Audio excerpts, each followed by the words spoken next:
The car accident that led to you losing your voice. If you don't mind, can you give me a play-by-play of what happened?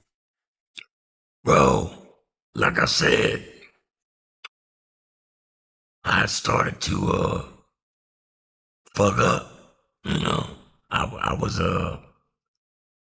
I shot videos for the Formula and Beautiful but Deadly over a weekend. And that Sunday night, somebody asked me to try cocaine, and I did it. And that Sunday night turned all the way into Monday night. You know what I'm saying? Instead of when I left the video shoot, instead of going home and going to bed, you just up in the air, so you just keep going. You know what I mean? So I'm just drinking and running the streets and acting bad and messing with gals and the whole next day. And so when I finally started to get tired, I was with these women at the Beverly Hills Hotel and left there thinking, okay, I don't want to sleep here. I'm going to go home. And just didn't make it. Yeah, it was tough, bro. It was tough. It was really difficult for a 21-year-old dude to deal with that, because that was a hell of a fall. Uh, because I considered myself to be at the top. Um, and then it was just gone.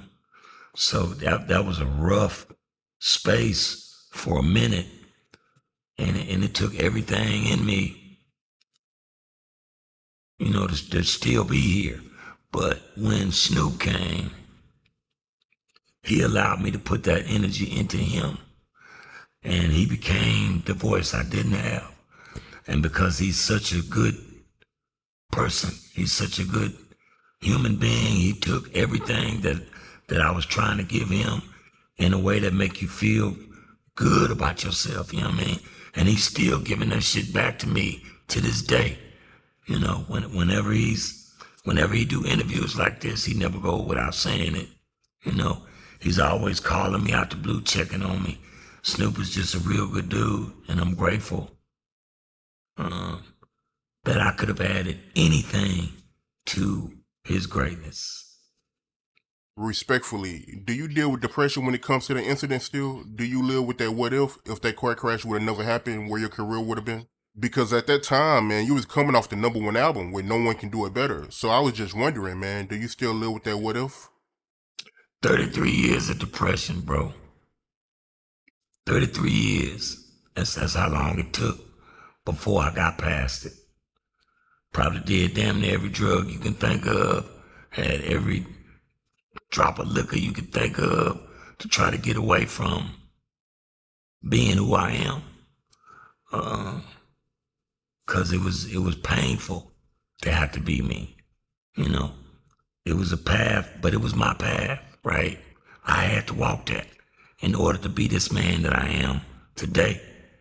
That's why I said to you earlier about how important this voice is and this new mission is.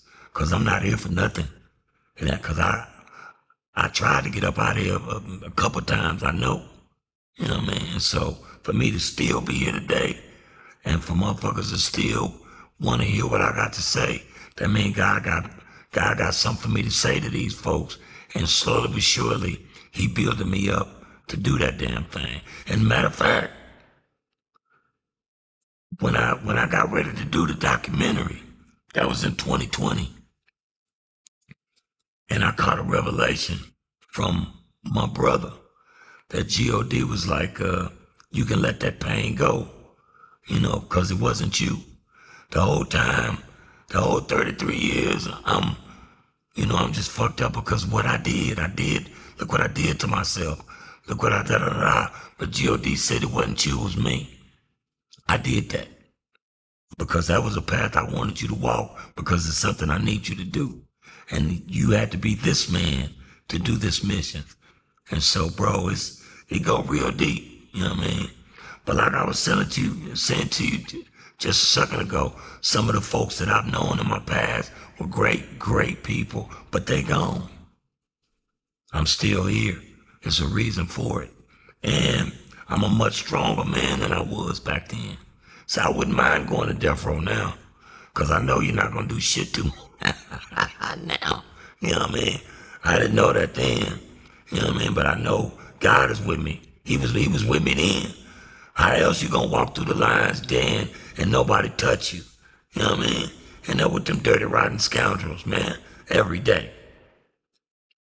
Sin, like there's a Cube talks about this when Snoop had his album release party for Doggy Style.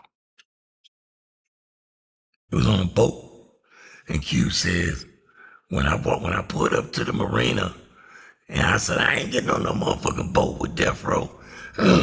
Now, back then, I don't know. You know, I'm too ignorant to know. But we didn't even get out the marina. The boat pulls out of the dock. No sooner as that motherfucker started going that way, everybody on the boat started fighting. It's 50 Bloods, 50 Crips. The boat got dual levels, and there's fighting going on everywhere. Now, mind you, I'm just standing in the middle of it. Ain't nobody bothering me. I'm not bothering the fight. I'm just walking through this madness and thinking back on, now I'm loaded now. But thinking back on that madness, only G.O.D. could walk through, walk you through that thing like that, man. Nobody even looked at me, bro. It was an amazing scene. But it's a testimony, So I think that's one of the reasons I'm here, is to get that testimony. That's why I'm sitting there talking to you right now.